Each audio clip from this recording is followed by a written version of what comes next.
നമസ്കാരം. സ്വർണം കുതിച്ചുയർന്ന കാഴ്ച കണ്ട വർഷമായിരുന്നു 2024. വിലയിൽ ആഗോളതലത്തിലുണ്ടായ വർധനവിന്റെ ചുവട് പിടിച്ച് ഇന്ത്യയിലും പ്രകടമായ മുന്നേറ്റമുണ്ടായിരുന്നു. മാത്രമല്ല, സ്വർണം ഒരു നിക്ഷേപമായി കണ്ടവർക്ക് വലിയ രീതിയിലുള്ള ലാഭവും നേടിയെടുക്കാൻ ആ വർഷം കഴിഞ്ഞിരുന്നു. സ്വർണ്ണവിലയിൽ 26% വർധനവാണ് പോയ വർഷം രേഖപ്പെടുത്തിയത്. വിവിധ രാജ്യങ്ങളുടെ കേന്ദ്ര ബാങ്കുകൾ സ്വർണം വൻതോതിൽ വാങ്ങിക്കൂട്ടിയതും ആഗോള രാഷ്ട്രീയ പ്രതിസന്ധികളും രാജ്യങ്ങൾ തമ്മിലുള്ള യുദ്ധങ്ങളും എല്ലാം സ്വർണ്ണവിലയുടെ കുതിപ്പിലേക്ക് നയിച്ചു. അന്താരാഷ്ട്ര വിപണിയിൽ മാസങ്ങളായി സ്വർണ്ണവിലയിൽ വലിയ വർധനവാണ് ഉണ്ടായിക്കൊണ്ടിരിക്കുന്നത്.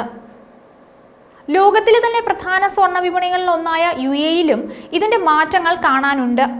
എന്നാൽ ഉയർന്ന വിലയുടെ പശ്ചാത്തലത്തിൽ UAE-യിൽ നിന്ന് സ്വർണ്ണാഭരണം വാങ്ങുന്നവർക്ക് വിലവർധനവിന്റെ ആഘാതം കുറയ്ക്കുന്നതിനോ നിയന്ത്രിക്കുന്നതിനോ നിരവധി ഓപ്ഷനുകളുണ്ട്.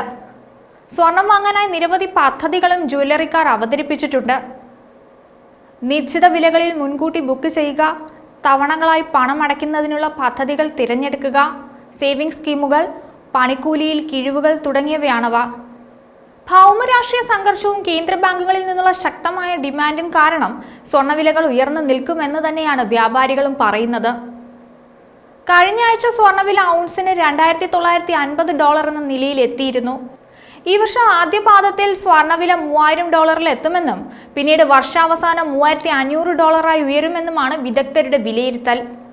ഫലത്തിൽ സ്വർണത്തിന് ഡിമാൻഡ് കൂടി തുടങ്ങിയതോടെ വിലയും കുതിപ്പിന്റെ ട്രാക്കിലായി.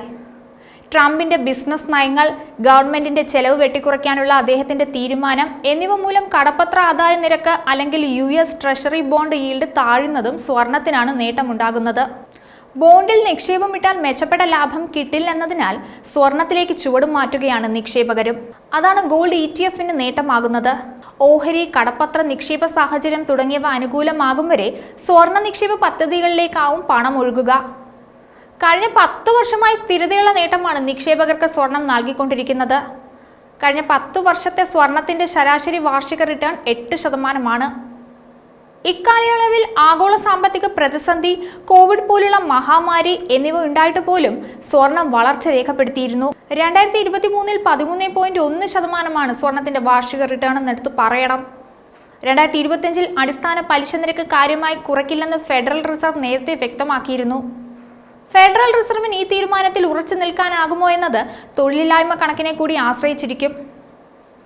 പലിശ കുറയ്ക്കുന്നതാണ് സ്വർണത്തിന് അനുകൂലം. അഥവാ പലിശ കുറയുന്നില്ലെങ്കിൽ ഡോളറും ബോണ്ടും ശക്തമാകും.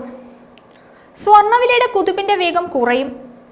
ചരിത്രത്തിൽ ഇതുവരെ ഇല്ലാത്ത വിലവർധനമാണ് ഇപ്പോൾ സ്വർണത്തിനുണ്ടായിരിക്കുന്നത്.